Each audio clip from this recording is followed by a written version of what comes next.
Well, here we are at the great, probably the world's largest military show these days, I believe, known as the SOS in Louisville.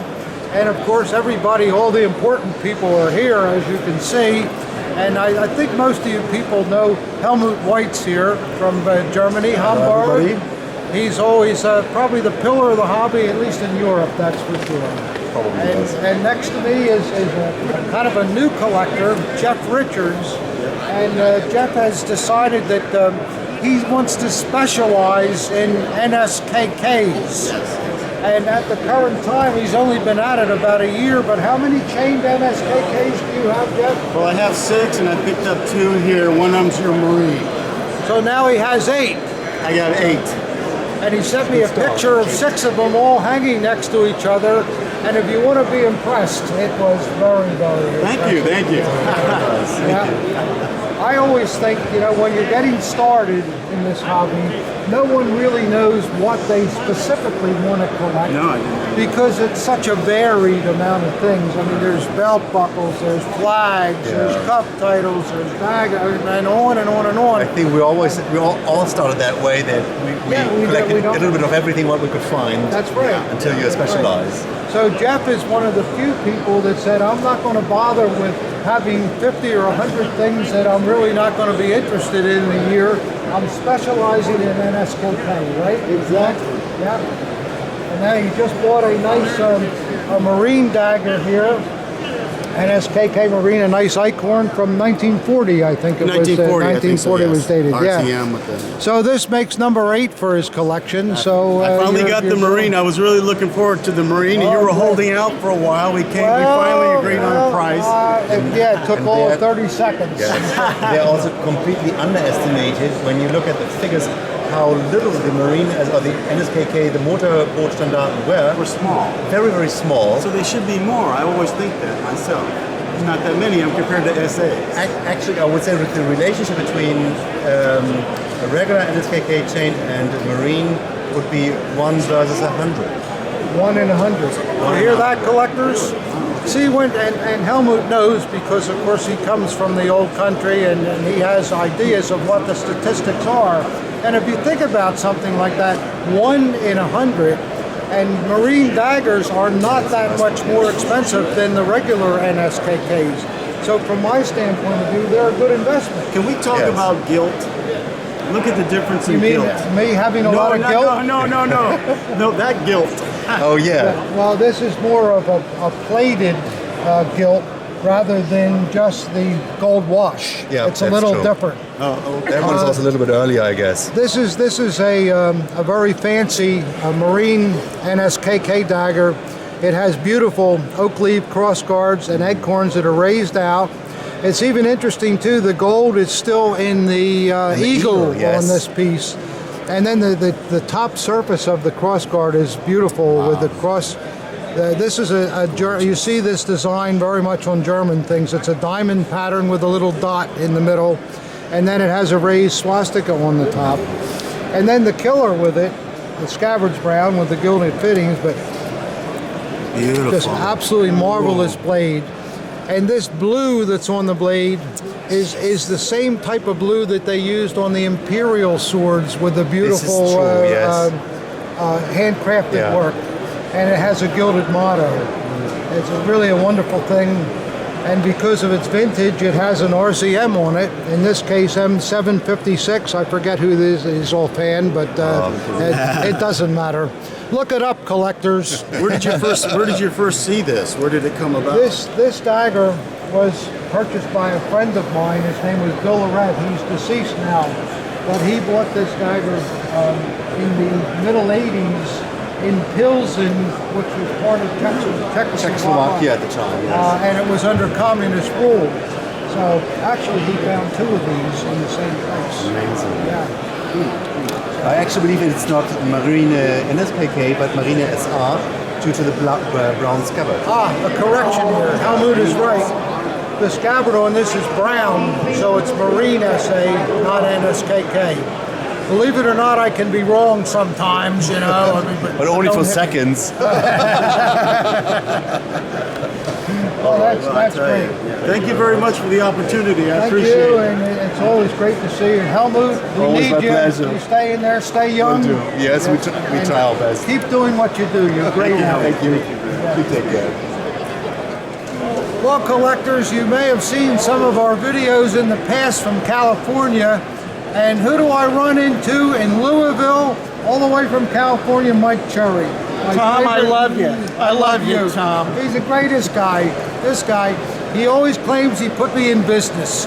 It only took him 10 years to pay for a Tino dagger. It's just wonderful. If I didn't have him, I don't know what I would do. Mike, you're the best. What do you have here now? What is this? Tom, I have this banner here. A banner? Do you know what my rabbi blessed this? The rabbi, oh good. Okay. It looks to me like Mike wants it pointing the arrow this way, so that if you're sending cash in the mail, Mike is going to be the post office. I think that's what it is, isn't it, Mike? Anyway, I'd like probably $1,200 for it. Hold on, are you crazy? Yeah. Tom, I think you should own it. No. You can make money. You How can about make a profit. How about You can 1,000? make a profit. How about 1,000? I'm talking cash. It's all ones. I'll take but a grand. No, it's all ones. See what he does? See what, and I have to deal with this all my life. 40 years I have to put up with this. I'll take a grand. Take a grand, yeah. I don't have it. Well, I'll hold it for you. You'll hold it. I'll hold it all for right. you. Yeah. All right, I will pay you. I'm not allowed to show money on the camera. Your credit. Especially you taking it. Your credit is, what can I say? That's what I'm worried about. What you will say. That's exactly what I'm worried about. Anyhow, collectors, this is a wonderful thing. I mean, can you imagine from the original field post, and it's double-sided, and this time I'm taking the money, and this way Mike's taking the money. See, it's a double-sided flag. It's a wonderful Two parts. thing. It's a wonderful thing. So you never know what you're going to find at these shows. I'm not talking about the flag. I'm talking about Mike Cherry. I hope you'll come to them. We have a lot of fun here. We really do. Well, we're talking to Jordi from Spain. Yes, hello, nice to meet you. And your first Hello, guys. time to the SOS show? Yes, sir. Have you been to America before? Or Yeah, two times. two times, before. yeah? Yes. Yeah. Well, we're very glad to have you, you know. Thank you very much. We do This is quite a my bit of pleasure. business. We do a lot of business in Spain, so Well? I see there's some interest there. It's really good. Yeah, I want to make some business here too. Well, I already made some, so You I'm sold really something, happy. did you? No, I didn't sold, but I bought. Ah, well, that's I even bought an better. That's good. Admiral's reefer jacket name, Yeah? so I bought. Oh, that's good. Yeah. You have a political leader uniform here. Yes, I see it's piped in gold, so that makes it Reich level. Is that right? Reichsleitung. Reichsleiter. Yeah. See that, guys? And beautiful collar tabs. Not real high ranking, but No, it's Oberschanleiter. I cannot pronounce it, but it's no, your it's quite good. pronunciation is good. Yeah. In German. What is the rank of the? I don't recall, but it's easy to find it on Google. It's one of the lower ranks, though. It's middle Middle, level, yeah. you know. And it's Quick. got a it's got an armband on it. Originally sewn. Oh, it's original to Yeah, the uniform. everything of it. See, collectors, the armband has the Reich level gold border on it also, and it's a political leader one, which you would want to see with us. And Jordi says that it's original to the uniform, Yeah. it's never been sewn on there later. Nope. And you have a tie with it, and Yeah, with a tag inside. yeah, and, oh, Behind. there we go, an RZM tag. That's what you like to see. Good stuff there. Yeah. And then it has a, what is this, a War Merit Yeah. ribbon on it. Yeah, that's really nice. It has not the RCM set RCM in it, yeah, because yeah. it's a private Private purchase. yeah. What would something like this be worth approximately? I bought it about 10 years ago, about $5,000, Yeah. and I would like to sell it maybe a few more, you know? Oh, I don't blame you. Okay. In well, America, can we change it. call that making a profit. This That- is good. That's what they want. So the dollar has going up. Good. So, So it's then good you for me can- too, because yeah. I bought it in a decent price, you know, Yeah. because the exchange between Yeah. dollar and euro. And today I can take profit selling it for the same price, you know. Well, it's really great to have you here. Thank you. It's so good to hope we can It's do a some very nice business. pleasure to know you in person. Pleasure to You're know better you. in person than in the video. Oh, here we go. I'm better good looking, you know. Only kidding. In America, we say you're a schmaltzer.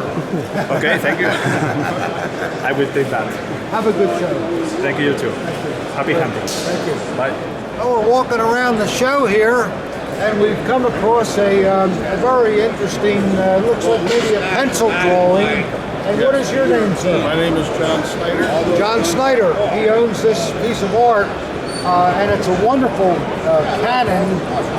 It's a 24 centimeter. Is that 24 what- centimeter, yeah. And what's the story on this? It was done by a German artist. The German artist who did a whole portfolio of different war scenes when they went into France in 1940. 1940. Wow. And this is one of them that I had framed up. It's really, really terrific. The detail on it is absolutely exquisite. And notice how many men it took to operate a gun this size. Yep. Just imagine the noise that baby made when it went off. yeah. And look at the recoil. We have 3 different barrels that are on. All Just, recoil, yep. Yeah. And what's nice is too, the description right down here is written in English. Why would And that be? Because the prints were sold in the United States. Oh, I to see. finance the war. This was before we came into the war. Oh, really? That's interesting. Wow. Well, that's a great thing. I'm going to buy that from you, sir. All right. Thank you very sir. much. All Yes, sir. right. I like that. Okay. Maybe I'll keep that one too. I don't think I'll sell it. It's too neat. It is a neat look. Thank you. Okay. Thank you. Yes, sir. Well, we've run into another young collector here at the show. What is your name, sir? Lane Ford, Lane Ford. And how old are you? 12, 12 years old. Wow. How long have you been collecting? about 7 years. Oh, come on. That would make you 5 years old. Yeah, I got my first German gas mask. When you were from the 5 years 80s. old? From the 80s, yeah. Oh, that's great. That's really great. So you're walking around the show now. You're looking for flags and so forth. And Yeah. what else? There's helmets. Helmets. Yeah. Yeah. How many items do you have in your collection now? Probably about 200. Like, Wow. That's like, I have a M1 helmet from World War II. That's $3,000.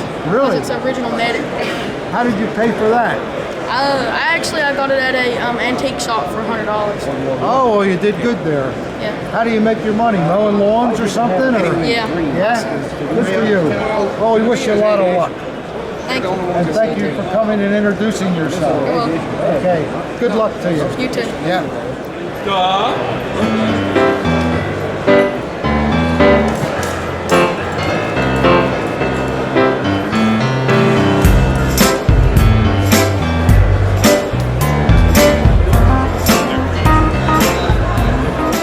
Well, we're strolling about the SOS show here, and I just can't emphasize some of the magnificent things that you can find at a show like this. Things that truly should be in a museum, and I'm sure that one day they will. This is Lana Cantrell, my best girlfriend, after Marie, of course. You look lovely, by Thank the way. you very much, Tom. Always a Enjoyed- pleasure to see you, and you're the greatest. Thank you very much. Pleasure is all mine. Thank you. Great, Tom. Oh, wait a minute. Here we are. Well, the great Tom Wittmann wants to share a few things that Lana has given us the authority to look at, and I'll start out with this. This is actually a shot glass that comes from Karen Hall. Everyone knows Karen Hall was Goering's place, and it's marked accordingly. You see it says Karen Hall Sammlung, means it's part of the collection from Karen Hall, and then it has the Goering crest on the other side. But the opening of the flask, it's some type of a horn, maybe a bison, something like that. The head of the stag here is all of 835 silver, and then with gold antlers and a gold panther on the back. And the eyes of the stag are set in rubies, and a little what do you call it? An emerald in the end here. And of course, it's all hallmarked on the reverse. Wagner Berlin, probably one of the best jewelers in the world at that time. And just imagine the wealth someone like Goering must have had to maybe order a set of 12 of these, when each one is an absolute treasure. Just, stuff you'll never see today. Beautiful. I'll show you another thing here that everybody knows, Kaiser Wilhelm. This set of cufflinks also comes from Sy and Wagner, very great jewelers in Berlin. You notice that it has the W for Wilhelm with the Prussian crown above it and a little diamond underneath. And the background may be lapis stone or something like that. But these were a part of the Kaiser's personal jewelry collection. They weren't a gift or something that he would have kept himself. Just imagine. Great things. Great things. We'll look at a couple of other things. This is a personal ring that was worn by Goering. On the one side are initials, and on the other side the hunting insignia. And I'm not sure what the stone is, but typical of Goering, apparently the stone was reversed when Goering first bought the ring. You can see the inside of it, the stone is all cut. And maybe it grabbed on things or annoyed Goering in some manner, so he had it reversed and must have liked the flat surface of it. Beautiful, absolutely beautiful. Typical Goering, the size of it too. Can you imagine wearing something like that? I mean, it's just huge.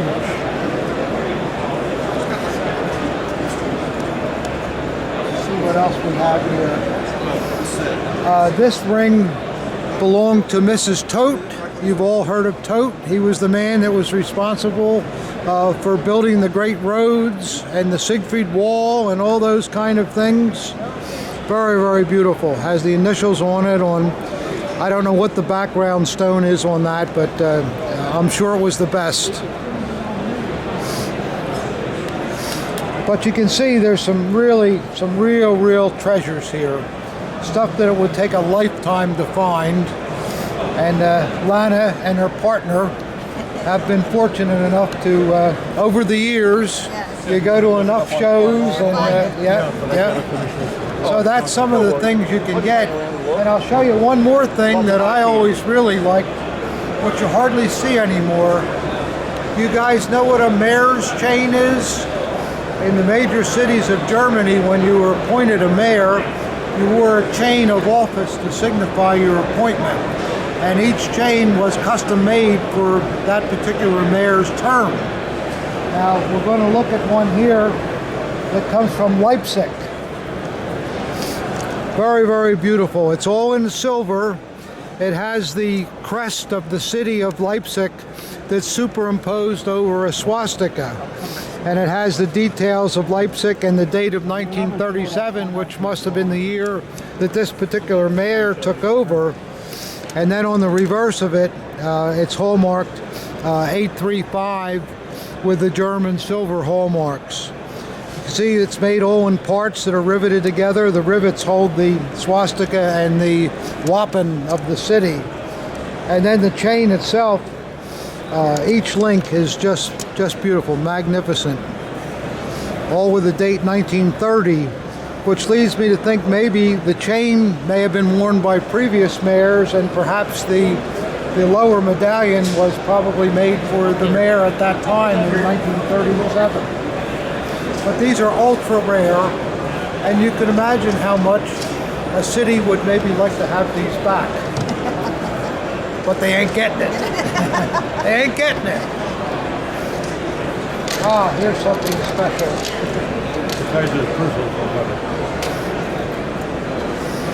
This would have been Kaiser Wilhelm I, second personal revolver. You can see the family Wappen on it, all in gilt, and the gold inlay. What it says here and the maker mark. Maker to the palace. Oh, to the palace. That's what the Balkans. The word Hof on there. Hof is a castle. Oh, I see, yeah. I would say that this maker, by the way it's engraved in here, it would signify to me that he was the gunsmith of the royal family. And of course the Kaiser would only deal with the sanctioned people. But what a wonderful thing. Beautiful, really beautiful. Given to Kaiser Wilhelm I just before he died, 3 months before he died. Aha. Look at the ivory work on this. It's kind of a short cane, like a baton sort of thing. Look at the cipher, how it's raised out of the ivory. It's dated, is a date on it? There's a date on it. Yeah, but I don't know. The date is just before he died. Oh, well, he died in 1887, so that's it, yeah. He died in 1888, so this must have been given to him right before he died, yeah. Remember, 1888, collectors, was a crazy year in Germany. Kaiser Wilhelm I died. His son, Frederick, was appointed Kaiser in 1888, and he was a cigar smoker, bless his heart, but he died of lung cancer 90 days after becoming Kaiser, and then in the same year, Kaiser Wilhelm II became Kaiser. So you can imagine what it must have been like in 1888 in Germany trying to do all of that. But what a magnificent work of art here. Beautiful. Collectors, these are some of the finest things that you'll ever see that are not in a museum. And eventually they will be someday. Not in my lifetime, but someday. And what do we have here, sir? We're going to flip it up. Perfect little essay copy. Let me see. Wait a minute, let me open it for you. Wow. Look at this, collectors. You all recognize that as an essay kepi.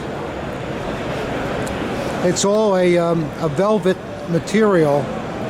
And when you open it up, I'll try to get it open here. How does one open it up?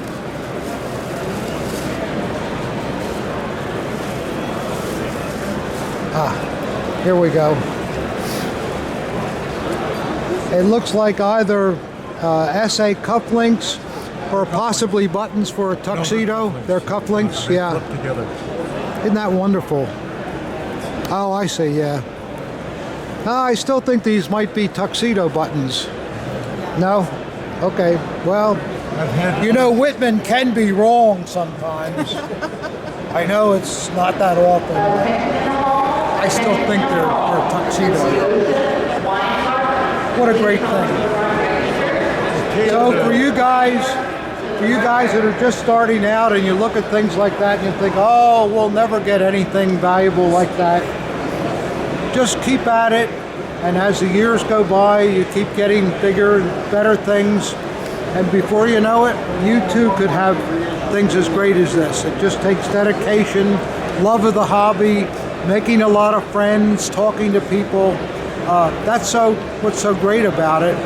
I guess that's what great about America too. We can all do these things if we really want to, and it doesn't matter whether you didn't even get out of high school. If you're a nice man, you know what you're doing, you're a good businessman, you can get there too. Well, collectors, as you know, in most of our videos, they're never complete unless my friend Walter Kanzler is here. And as usual, Walter has some very interesting things. Walter, say hello. Hi, guys.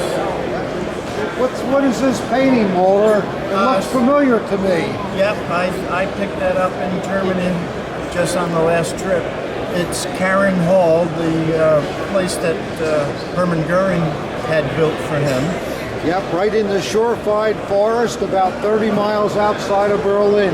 Yep. Is it still there, or did they destroy it? I'm not sure. Someone said it was torn down, and someone else said no, they made a state hunting lodge or something like that. Out of it, supposedly. As most of you collectors know, Goering was, of course, was the Jägermeister and a great hunter, and he built this estate for more or less his own pleasure. But they also used he it was for the head a lot of all the hunting associations. This and is and it. that, and a lot of the daggers, as you know, were special hunting ones, and this and that, which you had a few of. Yeah, had a few. What year would you say this vintage would be on this painting? I don't know when Karen Hall was built. It was built in the 30s, of course. Yeah. So I would say this painting is probably a little bit right on the 36, 39, 37. Yeah. In that It area. it looks like it looks like it could use a good cleaning, but otherwise it's completely no holes original. and nothing. Yeah. I couldn't find the signature. It might be under the frame or so, but that is the original frame. Yeah, it's pretty neat. Yeah. What else we got, Walter? I picked up that, and it just goes. Oh, along. Hermann Goering Strasse. Absolutely, yeah. Let's look at something else you got, Walter. Well, I just picked these up at the show, which I was pretty interested in getting because I had found them last time. A guy had a few of them. It's Eva Braun, Mrs. Hitler's silverware. Eva Braun. Oh, I see. And we have a little EB. Yep. It's decent, fairly nice quality silver also, and Yeah. it's really silver. Yeah. It's a little bit easier to see on this. Yeah, this is true. Yeah. I see. But the last time I had only 2 spoons, and I sold them almost immediately that I put them on the table. We see a lot of different patterns with Eva Braun because the silver makers were sending her things, obviously, and so you see a lot of things, and it's mentioned in some of the Spear book inside the Third Reich. That's mentioned that was the case. And you have a nice Himmler here, Walter. Yeah, the box is new, needless to say. It's just for display. But I had this from the family last year, which you looked at it last year. And the collector who bought it decided his son needed a truck a little bit more than he needed the dagger. So this happens, yeah. So I took it back. And it's now for sale. It's one of the nicest. The scabbard is just absolutely gorgeous. Yeah, 100% original here, collectors. Beautiful grip on it. It's one of the nicer Himmlers that I think there's 3 here at the show, and this is the nicest one of the 3. And I think it has Number a 6. number under the cross guard. Like they don't all, but most of them have a number 1 through 9. This looks like number 6. Yeah, all the ones I've ever owned have had the number on them. I've had them without any number. Yeah. Well, you've had a hell of a lot more of them than I do. That's for sure. Yeah, it just displays nice and beautiful scabbard. The anodizing is absolutely perfect. And this is the original. That's the I just regular took hanger. it off because I did not want it to ding up the. That is the right. On these Himmler daggers, they always have a conventional shape nickel silver clip that's unmarked, and that's the clip you want to see on a Himmler dagger. I did take it off there when I got it. Oh, it's probably a good idea. Yeah. And you had some jazzy metal, didn't you? Can I see that? No, we're busy. I'll come back. Thanks. Yeah, please. Look at this beauty, collectors. This is original, Godet, Walter? Yes, Godet. Made by Godet? Spanish, it's custom made by Godet, Spanish cross in gold with diamonds. Wow. So this would be 1936 vintage, and there were 27 recipients there for the Spanish Civil War, of course, the Germans who participated. Of course, only the highest ranked guys or the special. Yeah. But it's really neatly. Yeah. You see the. Yeah. Wow, what a beautiful thing. What's something like this worth approximately, Walter? In 2005, Hermann Historica had one in their auction, and it sold for 125,000 euros. Wow. I know, that's what I said. Wow. I'll take less. Beautiful. But that's the original box too. I can see see collectors where it's marked Godet, and how the swastika has impressed into the covering in the lid. And it's a special box. You know, the normal boxes always have the round push button. This has a square one, which is correct for that. And it's a magnetic thing too. It's what you want to see. Yeah. Wow, that's terrific. Anything else you want to show us, Walter? Yes. Last, I think at the MAC show, I had just picked up this extremely beautiful scabbard. Right. And really pretty vertical hanger, early vertical hanger. Yeah. The almost 1000% varnish. Oh, it's tremendous. And Yeah. the varnish on the scabbard, really nice. Yeah. Just a little bump. Yeah, a little shows that it ding. was for real. But we didn't notice it at the time. It's a ground Rome. Well, you know, collectors, when you would say, well, how could that be a ground Rome? There's no sign of any grinding. Well, what happened? It was sent back to the factory and redone by Eichhorn.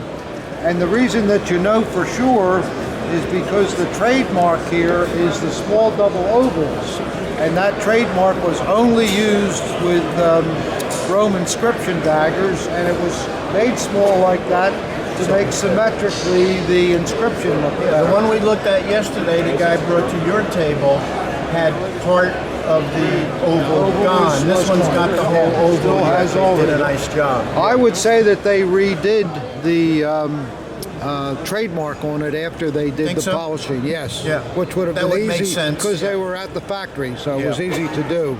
Yeah.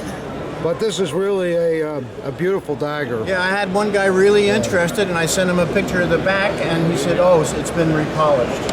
Wow, you're always Yeah, going to I get know. stuff like that.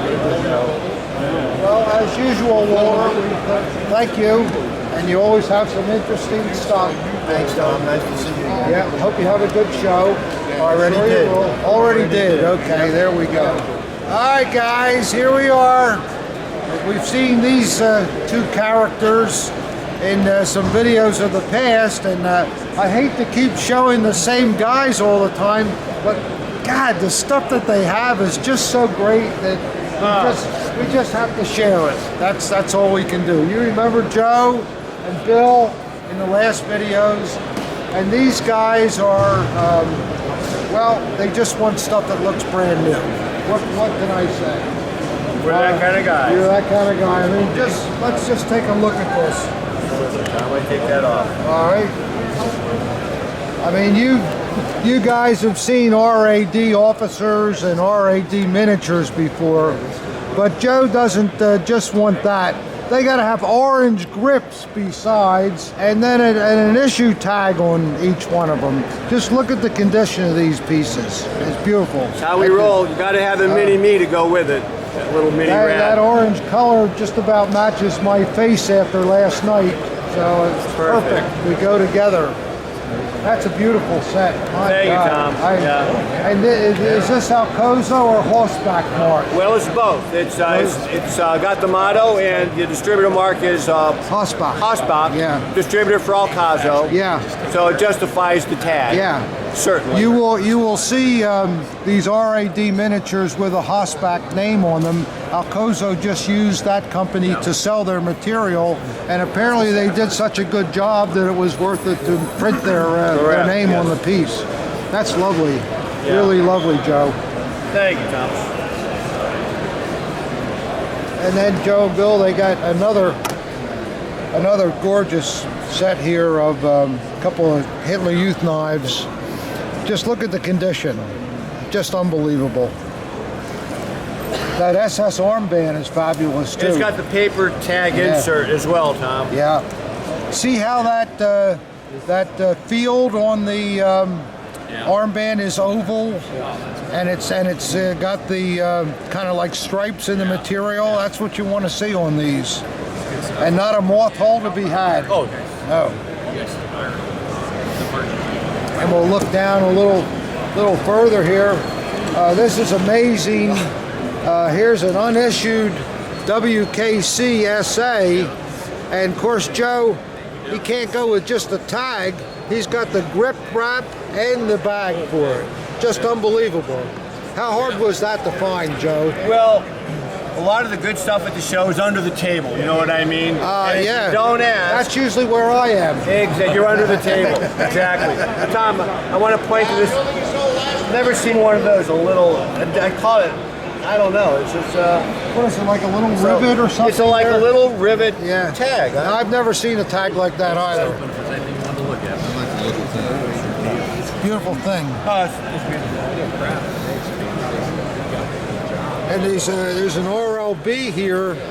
Who's the maker on this one? E.F. Horster. Horster. Yep. And if you're going to collect RLBs, a lot of people are fussy about the enamel. These first model enlisted men's, the RLB in the grip emblem is all made of blue enamel, and usually a lot of it's chipped out.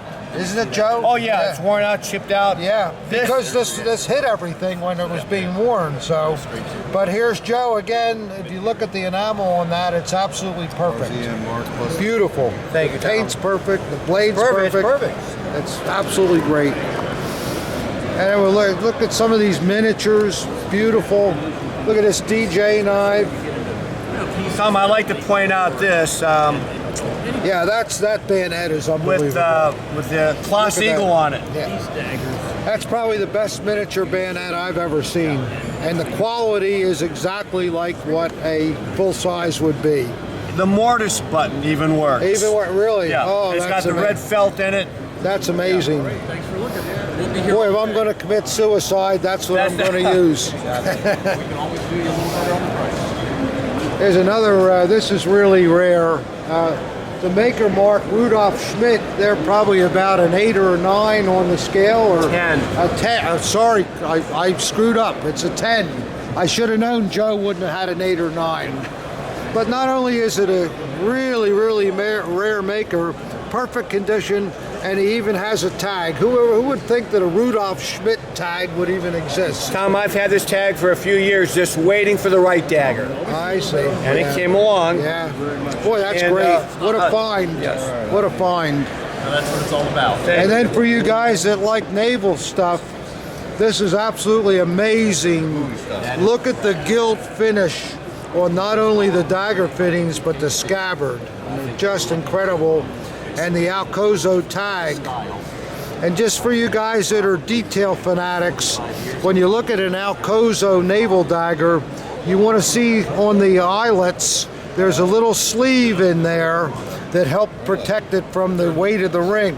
And when you see that, and with an Alcozo dagger, you know you got the right thing.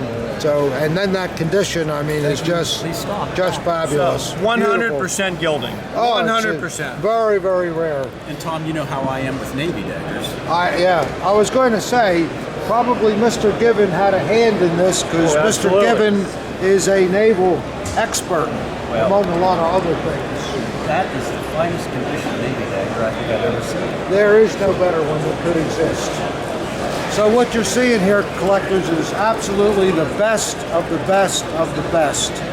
And if you try to do your collecting by getting the best thing you can find, it's always going to be good, even if you have to spend a little more money. Oh, absolutely. You pay a premium. In fact, it doesn't matter. If something is really in the condition, it doesn't matter what you pay for it. Tom, you made a statement to me many years ago. You said, Bill, you only have to buy the best one time. That's right. That's it. So You true. hear what Bill said? You only have to buy the best once. Yeah, we're looking at something else here that's pretty interesting going down the aisles. You collectors will recognize this. This is a photograph of a room inside of the Berghof, and this big fixture on the wall here was a heater. You know, the whole thing heated up and heated the room inside. And the heater was all finished in kind of beautiful metal tile pieces. And what we have here is one of the tiles that was in that same heater inside of the Berghof. And it's very beautiful with the outside design. And in the center is a raised stag in the metal. Just a tremendously interesting artifact here. These are the kind of things that you'll see at these great shows like the SOS. We're looking at another fantastic piece here. This piece was Ava bronze, and what it is, it's a fixture that holds a box of matches, all in silver, and then mounted on a crystal base with a silver frame around the base. Absolutely stunning, just beautiful. Also comes out of the Berghof. An incredible piece. And when you look at it, it has even a kind of a look of femininity to it. It looks like something that a woman would own. Really, really beautiful. Well, we're here at E-Metals, a very good company here from Europe, and they have a lot of really, really beautiful things. But I thought you collectors might be interested in looking at this NPEA. It's one of the chained leaders that we don't see very often, with the olive drab scabbard and so forth. But these daggers are quite unusual on their own, but then to find one with a Damascus blade is really incredible. See all the gilt work on the raised motto, and it's got a nice pattern on the blade. Shows a little age, but not too bad. It's unmarked, but normally this type of a dagger would have been produced by Bergsmuller, because it has the Bergsmuller fittings on it and so forth. But very, very nice thing, and extremely rare to find. Well, I give this back. Well, you're watching. Let's look at this. And a little earlier, we showed you a mare's chain, and here's another one from the Oldenburg area. Very, very beautiful. Really amazing, some of the things that you'll see at these shows. There's a cased neck order next to it. That is British, in the original jeweler's box and so forth. Tremendous things, museum quality.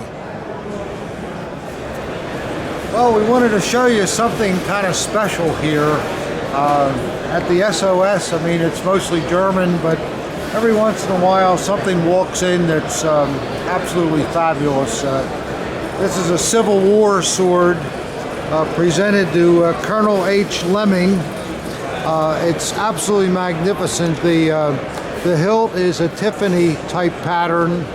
Beautiful American eagle on the top of it.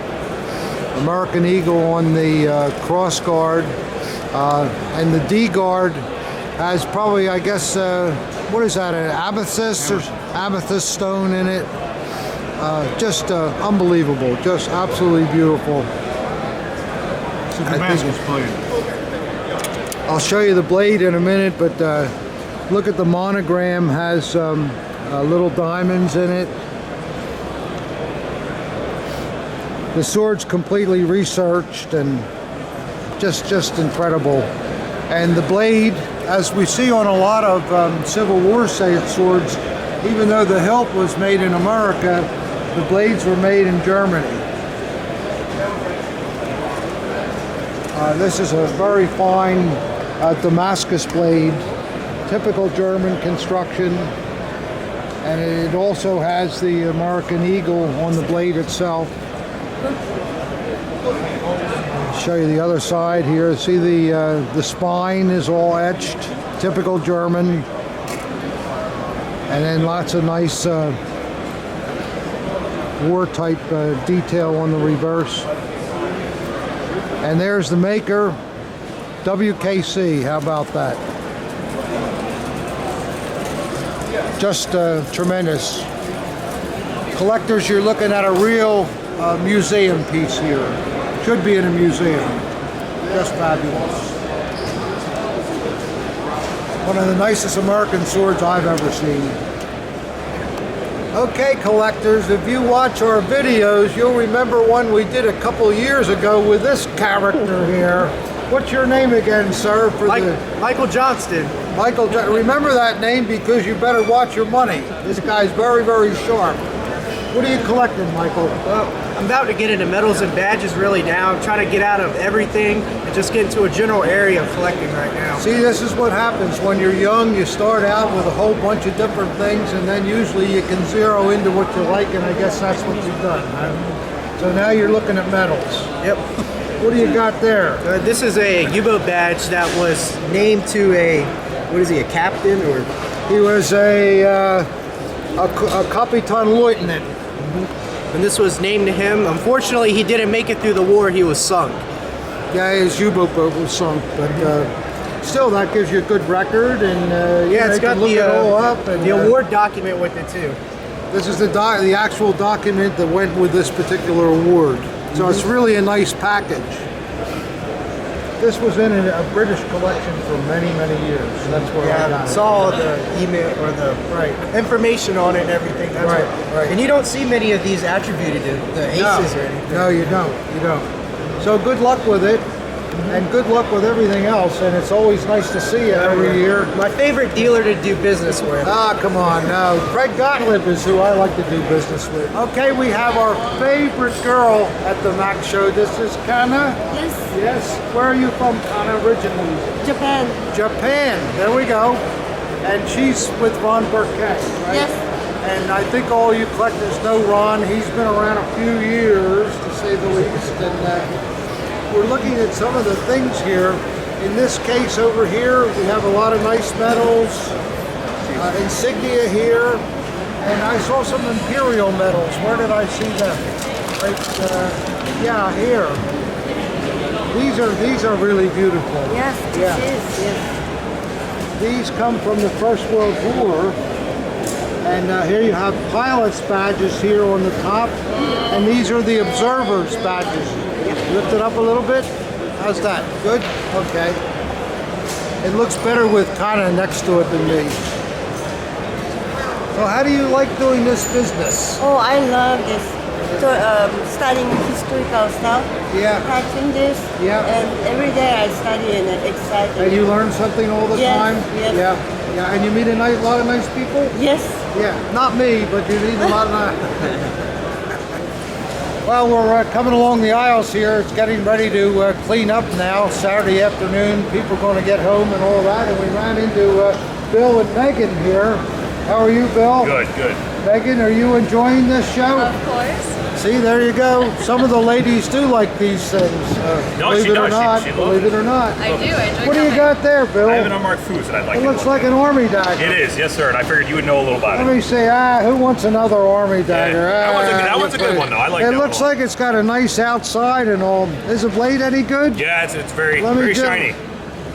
Oh, wait a minute, collectors. Look what we got here. Oh, boy. I know you all love these things. Let's see if there's a maker mark on the back. Probably not. No, it's an unmarked, but it's the same etch as you see with the Voos daggers. And look at the condition. The plating is absolutely superb. And what we really love to see on a dagger like this is all of the frosting in the background. Because what it does, the frosting makes the bright work of the raised etch really jump off the blade. That's what makes you buy it. We call that buffoon appeal, but still, it is what it is, you know. That's a wonderful, wonderful piece. Usually when you see these pieces, they'll have the generic fittings like these are. If you look in my Army book, you'll see these same kind of fittings are on these etched blades. And it also has a proper scabbard with it. Notice how the patina all goes together between the two. And the grip is still a really yellow color, which tells me that the dagger has been properly stored for many years. Sure. It wasn't hanging out a window in an attic or something. So you really did good there. Did you buy this at the show? No, I came with it. It came out of an old collection, and I did show it for the first time. But. Well, it's a nice dagger. Thank you very much. Collectors, usually these are about $3,500, but this blade is so exceptional, it might even bring some more. Thank you. Well, I appreciate you taking a look at it. Well, you really Obviously, did I wanted good. to ask the guru on it, so thank you, Tom. Appreciate it. Yes, Good sir. luck to you. Yes, sir. Thank you so much for everything. Good luck to you. to see you again. Yeah, good to see you. We're at the back of the show hall, and we thought that you might like to see a really nice presentation that's done here. Look at the wonderful horse mannequins with the saddles, bridles, rope, all military decked out. Really great stuff. 4th U.S. Artillery Battery. I just love the mannequins though, don't you? Look at this wagon here. Terrific.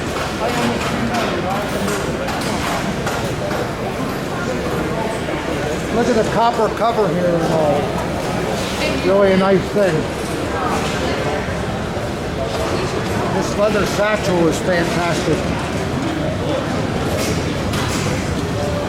Dated 1833, wow. Leather's in really terrific shape. Then there's more cannon here. Some more saddlery. Is this your things? Kevin Combs right behind in the red shirt. Oh, I see, okay. Well, we showed you some of the beautiful display back here of cavalry and artillery equipment, and I wanted you to meet the owner of these things. This is Mr. Kevin Combs. Yes, I don't own all of it. This is a community project. Can you tell us what you're trying to do here and what the emphasis is and so forth? Yes, this is part of an educational exhibit that covers Battery M of the 4th United States Artillery. They were a pre-war regular Army unit. The batteries of 4th Regiment of Artillery were divided by letters. The low letters went to the East Coast, the higher or longer letters went to the Western Theater. So Battery M ended up in the Western Theater. Yeah. So this represents one gun crew. The battery consists of 6 gun crews. Additional caissons, battery wagons, an ambulance, traveling forge, a battery wagon, and supply wagons, and other things. Wow. So the limber that you see here is a Model 1855 limber. The gun is an 1861 3-inch ordnance rifle. The uniforms that they wore originally were all navy blue, top and bottom. The sky blue trousers represent replacement trousers. He is a medical steward, one of 500, one steward for every 500 artillerymen. So there are only 2 of those per regiment. So 3 rare birds. I would think, yeah. He's kitted as a fighting steward. The other gentleman over there is dressed in the battery commander's uniform, so he is in command of 6 guns and all the other things that we talked about. Wow. So the horses here all have Grimsley artillery saddles on them. This would be saddled police 1 and police 2, and then on the other side driver 1 and driver 2. The front horse has blinders on. Those blinders are put on when you place the Otherwise you can't keep them in pack line. on. Yes, sir. And then the lead rope here is also can be used as a picket line. What is the lead horse? Lead rope. Oh, the lead rope. What was that for? And you can hook it through this loop. I see. You have control of the horse close in. You can also use that as part of a picket line rope where you can have your horses rest. One of these buckets was assigned to each horse, so there should be buckets for every horse here. For the oats and things? It's for oats and water.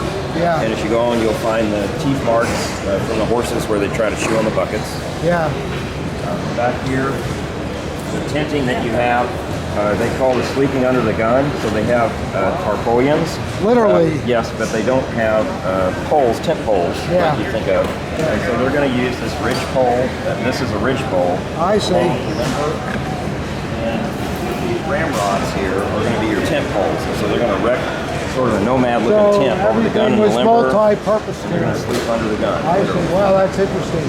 And so, if somebody really wanted to look at an artwork about the Civil War, which is Gilbert Gall, he drew this, and it becomes a large painting, almost 40 feet long in color. Right. But his view of this Battery H of the 3rd Ohio Artillery is incredibly accurate, and it shows many things about a battery in action, from loading an 11.5-pound shell with the weight of the shell and the powder, tinning the vent pick, the gunner's tube, the trail spike, aiming. Over here you can see the passing of the round, advancing the cartridge, assessment of the round going down range. He's already aiming again with the Hall's pendulum sight. This is your section commander. He has what's called a purse hold on the horse's rein here that you can see. This is your battery commander, 2nd section commander. These batteries are just rolling around back to come into action.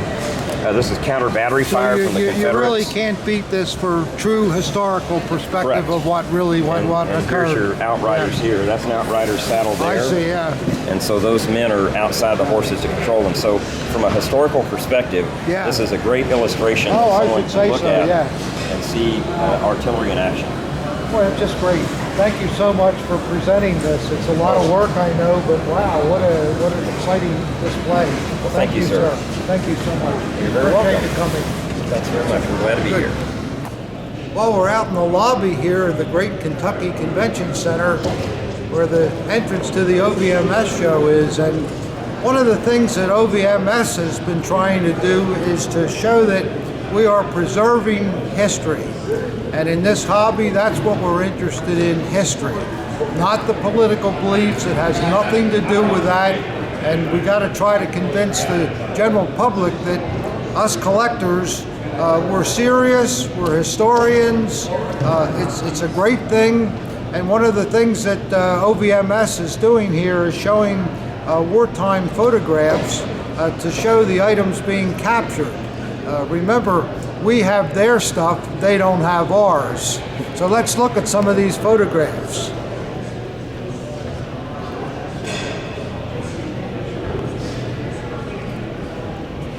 Here's a fantastic photograph showing a group of Army, and here's even a Red Cross guy, and they've just captured one of the flags from the group that they attacked. Really terrific. Collectors preserve their story. And we'll go down a little further. Here's a Japanese flag that was just captured. Looks like it's got a little battle hole in the middle of it. And down here is, I think, is my favorite. This is a Canadian soldier, and look at the amount of medals that this guy has managed to take home with him. Starting out with a Knight's Cross, or not Knight's Cross, I'm sorry, a War Merit Cross with swords. Today that would probably be about a $10,000 medal. I hope he still has it.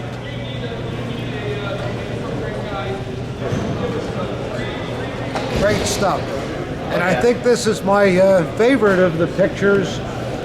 Here's two soldiers in camo gear, and they've got a tunic from a Das Reich SS man, and they're flaunting the Iron Cross there over top of the tunic. You can still see the sleeve eagle. Just fantastic.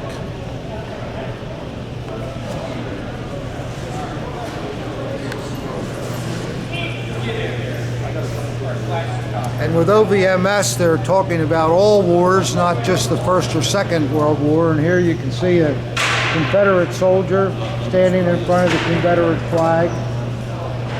You know, Confederate flags now are, oh, it's a no-no. But hey, it's our history.